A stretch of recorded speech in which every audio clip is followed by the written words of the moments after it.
आपण उठून 1-2 किलोमीटर का आपण जातो त्या डीमार्ट मध्ये? रिझन काय त्याच्या मागे ऍक्च्युली?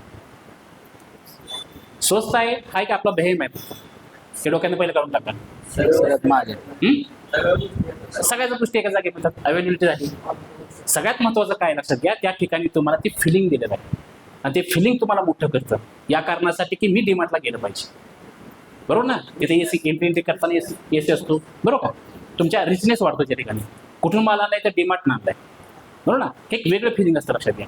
लोक सध्याला विकतायत फक्त आणि फक्त फिलिंग विकतायत, म्हणजे भावना विकतायत का नाही, आपण इमोशन म्हणून लक्षात घ्या. ओके, जर आपण नुसतं फक्त या गोष्टी फोकस करत बसलो की चला आपण काही वस्तू विकत राहू तर तुम्ही कधी ना काहीतरी अडचणीत याल. एक लिमिट पर्यंत राहाल तुम्ही. मी नाही म्हणत नाही तुमचा 1 लाख रुपये धंदा होणार नाही, हा माझा म्हणण्याचा अर्थ नाही. माझा म्हणण्याचा अर्थ काय की जर तुम्हाला पुढे जाऊन एखाद्या एमआरला 1 लाखावरून जर आपल्या 1.5 लाख 2 लाख जर क्रॉस करायचा असेल तर तुम्हाला काही पण करून लक्षात घ्या, इमोशन्सवर फोकस करावं लागेल. जर कंपनीचा सेल वाढला तर तुमचा पण इन्सेंटिव्ह वाढणार आहे. जर तुम्ही फक्त फोकस करत असला की आपण फक्त आणि फक्त याच गोष्टी फोकस करू, पगार मिळेल, तर समजून जा की तुम्ही तिथंच राहाल, त्याच्या पुढे जाणार नाही. जर तुम्हाला तो पुढचं न करायचं तर तुम्हाला काय करावं लागेल, जास्तीत जास्त इमोशनल फोकस करायला लागेल. आता सरांचा एक प्रश्न होता की बाबा मुलांना हे सांगा की बाबा पगार काय आणि इमोशन काय, सॉरी पगार काय आणि इन्सेंटिव्ह काय, बरोबर? पगार कशासाठी असते?